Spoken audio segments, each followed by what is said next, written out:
எங்களுக்கு சம்டைம்ஸ் எங்களை சுற்றி இருக்கிறாக்கள் எல்லாருமே எங்களுக்கு எகெயின்ஸ்டாக ஒர்க் பண்ணுறாங்க, அல்லது ஏன் எனக்கு எல்லாமே நெகட்டிவாக நடக்குது, அல்லது ஏதாவது ஒரு விஷயம் ஸ்டார்ட் பண்ண போகிற நேரம், அது ஃபேமிலியிலே ஆகிக்கட்டும், ஒர்க் பிளேஸ்லேயே ஆகிக்கட்டும், எப்போவுமே ஒரு நெகட்டிவ் வைபே தான் வந்துட்டு இது எல்லாருமே எனக்கு எகெயின்ஸ்ட், எது நடந்தாலும் அது எகெயின்ஸ்டாக தான் நடக்குது அந்த ஃபீலிங் எங்களுக்கு பொதுவாக வரலாம். அது மேபி ஒர்க் பிளேஸில் வரலாம், அல்லது ஒரு ஃபேமிலி கெதரிங்கில் வரலாம், அல்லது ஃப்ரெண்ட்ஸுக்குள்ளால வரலாம். இப்படி இருக்கிற இந்த ஃப்ரெண்ட்ஸ் எல்லாம் என்னை பற்றி என்னென்னமோ கதைக்கிறாங்க, அல்லது இந்த ஃப்ரெண்ட்ஸுக்கு என்ன விருப்பம் இல்லாமல் இருக்குது, ஏதாவது ஒரு சின்ன சின்ன விஷயங்களை பிடிச்சிட்டு இந்த நேரம் நெகட்டிவான ஃபீலிங் அல்லது நெகட்டிவாக நடக்குது அண்டு நாங்கள் திங்க் பண்ண ஸ்டார்ட் பண்ணோம். இந்த வைப் ஏன் எங்கள்கிட்ட வருது, ஏன் இப்படியான ஒரு சூழல்லே நாங்கள் இருக்கிறோமா, அல்லது ஏன் எங்களை எல்லாருமே ஹேட் பண்ணுறாங்களா, அல்லது எங்களுக்கு தான் உலகமே எகெயின்ஸ்ட் ஆகிக்குதா என்ற ஒரு திங்கிங் ஒன்று உங்களுக்கு வரலாம். ஸோ ஏன் இப்படி நடக்குதுன்றது பற்றி நாங்கள் பார்ப்போம். நான் வெளியில் போகிற நேரம் சரி, வீட்டில் இருக்கிற நேரம் சரி, எங்களோட கண்ணும் காதும் ஒரு ஓப்பனான ஸ்பேஸ், நிறைய இன்ஃபர்மேஷன் அதுக்குள்ளால் எங்களுக்கு பிரெயினுக்குள்ளால் போகுது. இந்த சென்ஸ் ஊடாக என்ற நேரம் எங்களோட பிரெயினுக்கு ஒரு ஃபில்டர் சிஸ்டம் இருக்குது. அதுக்கு நாங்கள் சொல்கிறது ரெட்டிகுலர் ஆக்டிவேட்டிங் சிஸ்டம். கட்டாயம் இந்த ஆக்டிவேட்டிங் சிஸ்டம் இல்லைண்டா, ஃபில்டரிங் சிஸ்டம் இல்லைண்டா எங்களோட பிரெயினுக்கு அதை கேரி பண்ண இயலாது. அல்லது இதெல்லாம் ஃபில்டரே எல்லாம் போயிடுச்சுன்னா எங்களோட உடம்பாலையும் அதை தாங்கி கொள்றதுக்கான கஷ்டமாக இருக்கும், ஓவர் ஸ்டிமுலேட் ஆகிடும். ஸோ இந்த சிஸ்டம் எங்களை பாதுகாக்கிறதுக்கு தான் இந்த ஃபில்டரிங் சிஸ்டம் இருக்குது. இந்த பாதுகாக்கிற சிஸ்டம் சம்டைம்ஸ் என்ன செய்யும்னா அது ஃபில்டர் பண்ணுறதால பாதுகாக்கும்.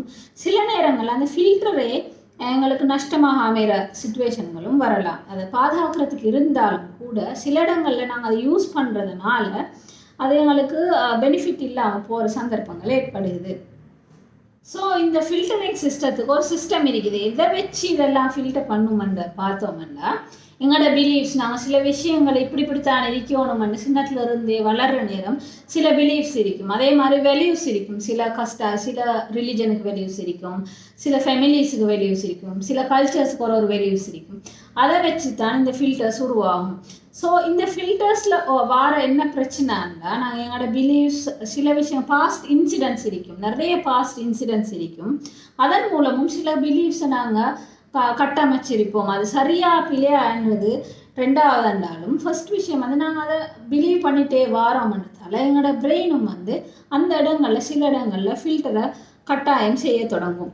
ஸோ இது நெகட்டிவாகவும் அமையலாம், பாசிட்டிவாகவும் அமையலாம். ஸோ நாங்கள் உதாரணமாக வச்சுக்கொள்வோம்.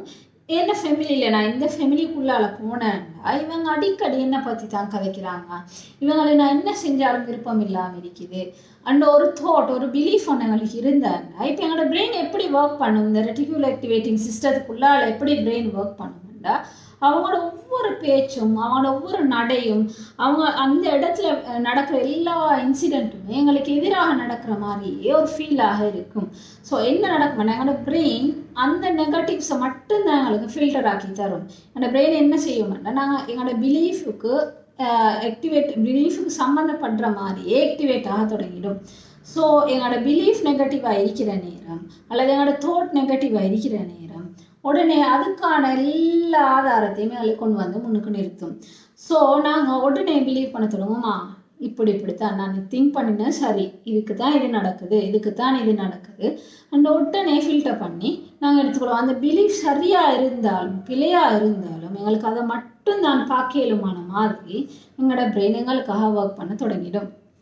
ஸோ இந்த ஆட்டோமேட்டிக் ஃபில்டர் சிஸ்டம் எங்களை அறியாமலே நடக்கிறது, ஆட்டோமேட்டிக்ன்றதால நாங்கள் பல இடங்கள் இது எப்படி நாங்கள் இதை மெயின்டைன் பண்ணலாம், இந்த நெகட்டிவ் ஃபீலிங் அல்லது இது நெகட்டிவாக எங்களுக்கே நெகட்டிவாக நடக்குதுன்னா அதுக்கு தான் கிராட்டிடியூட் ப்ராக்டிஸ் ஒரு ப்ராக்டிஸ் இருக்குது.